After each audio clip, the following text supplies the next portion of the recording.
E aí galera, tudo bem? Estamos aqui em mais um vídeo do canal Politicando e eu estou aqui para falar sobre o presidencialismo, como eu prometi no nosso vídeo anterior.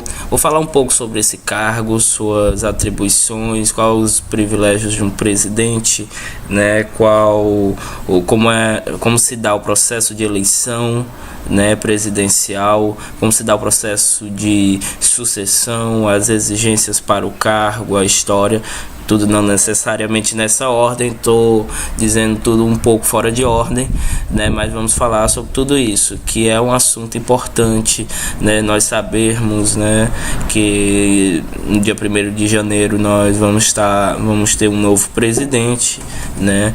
Eu acho que é uma dúvida para muitas pessoas, né, o que é que um presidente pode fazer, quais são os limites, né, do que um presidente pode fazer, né?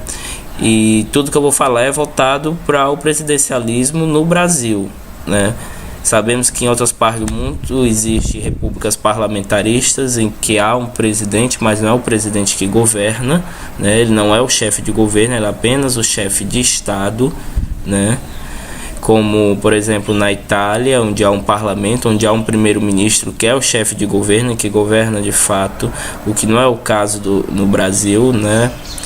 Somos uma república presidencialista, o presidente é tanto o chefe de Estado como o chefe de governo, né? Então, o nosso presidente, ele tem muitos poderes e privilégios, como vai ficar claro neste vídeo. Esse vídeo vai ser dividido em 3 partes, porque é um assunto longo, um assunto extenso, né? Vamos esmiuçar bastante tudo relativo a este cargo, né, de chefia tão importante no nosso país. É o cargo de chefia mais importante, né? O presidente do Brasil, ele é tido como a pessoa mais poderosa da América do Sul, né?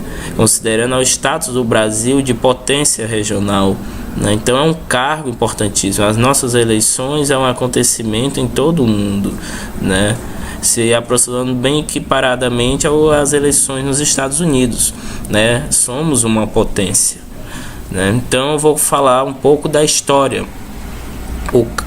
A República, ela foi proclamada no dia 15 de novembro de 1889 por militares. Isso todos nós sabemos e aprendemos nas aulas de história, né? E iniciou-se com o governo provisório do Marechal Deodoro da Fonseca. O presidencialismo, o regime presidencialista, foi confirmado com a Constituição de 1891 e desde lá já temos 36 mandatos. 2 períodos de golpe de Estado, né? Então tivemos 2 golpes militares, 2 períodos de ditadura, né?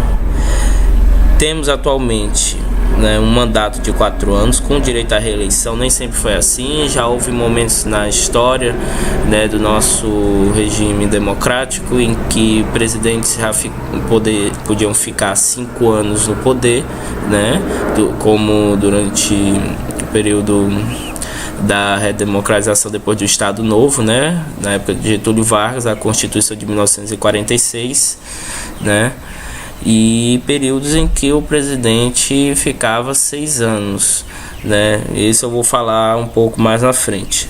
Tivemos 2 impeachments, né? Né, foi do presidente Carlos Luiz, né? Eu vou falar um pouco mais sobre ele no decorrer do vídeo, né? Que foi após o suicídio de Vargas em 1954, né?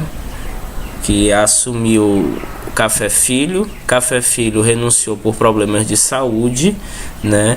Então assumiu, né, o presidente da Câmara de Deputados, né? Mas eu vou falar isso um pouco mais na frente, né?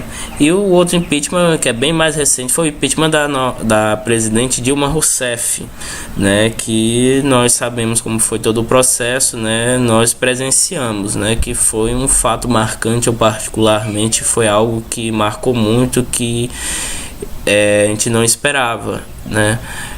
Ver um impeachment, né, da presidente democraticamente eleita, né? Então foi um acontecimento marcante na nossa história recente desde a redemocratização, né? A primeira mulher né, eleita presidente, né, que eu acabei de falar, Dilma Rousseff, né, e tivemos o primeiro ex-militar, né, ligado ao exército, né, muito próximo ao exército, eleito democraticamente desde a redemocratização, né. Então, esse foi um pouco da história, né, em alguns detalhes e alguns tópicos. Agora eu vou falar para vocês as exigências do cargo, o que é preciso para ser um presidente da República. Primeiro, temos que ser brasileiros natos, temos que ter pais brasileiros e nascidos em território nacional, ter idade mínima de 35 anos, né? Não ter substituído o presidente da República 6 meses antes das eleições, né?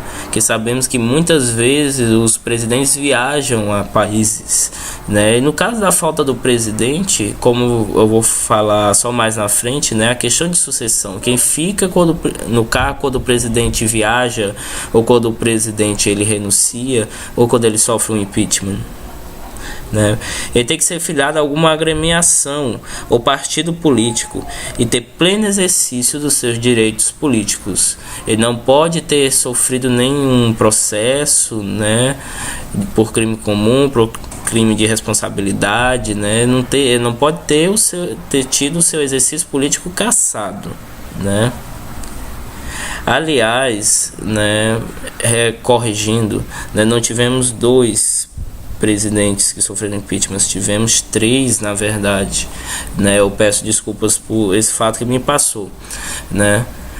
Corrigindo aqui agora, né? Carlos Luiz, Fernando Collor de Mello e a presidente Dilma, né?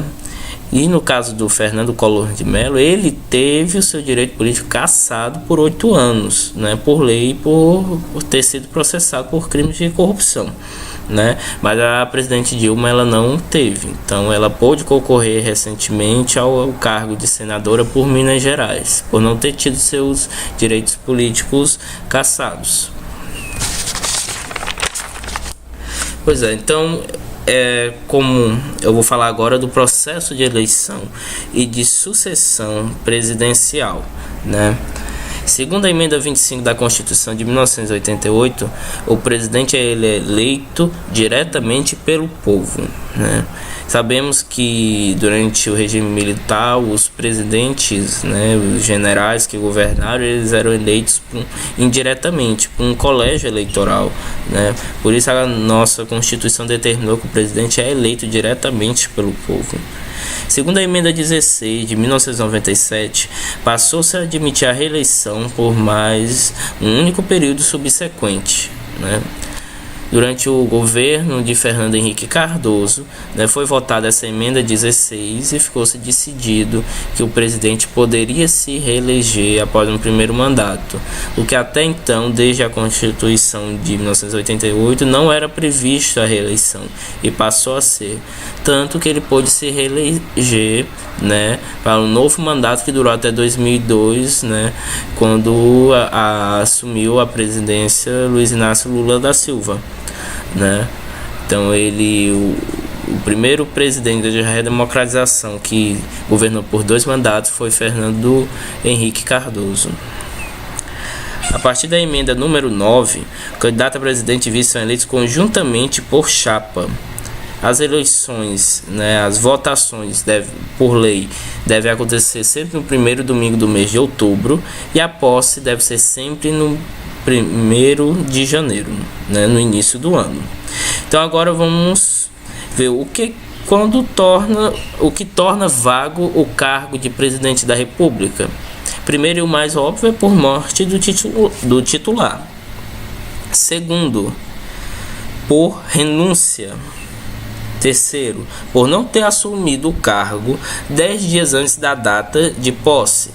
Por exemplo, se o presidente Jair Bolsonaro, né, não assumir 1º de janeiro e passar 10 dias, ele perde o cargo, né? Automaticamente, aí quem assume é o vice, né? Então, ele perde o cargo. A ausência do país por mais de 15 dias. Condenação por crime comum ou responsabilidade. Isso pode tornar vago o cargo de presidente. Então, pessoal, é isso. No próximo vídeo eu vou falar um pouco mais sobre o cargo de presidente da República, né? Então, curta o nosso canal, acompanhe os nossos vídeos, aperte nas notificações, né? Deixe o seu like, o seu gostei logo abaixo, né? Se inscreva no nosso canal logo abaixo e fique por dentro, né, de tudo relativo, né, ao poder, né, aos órgãos públicos, né? Então, se mantenha informado, se mantenha conosco e vamos juntos. Então, obrigado, galera, e até o próximo vídeo.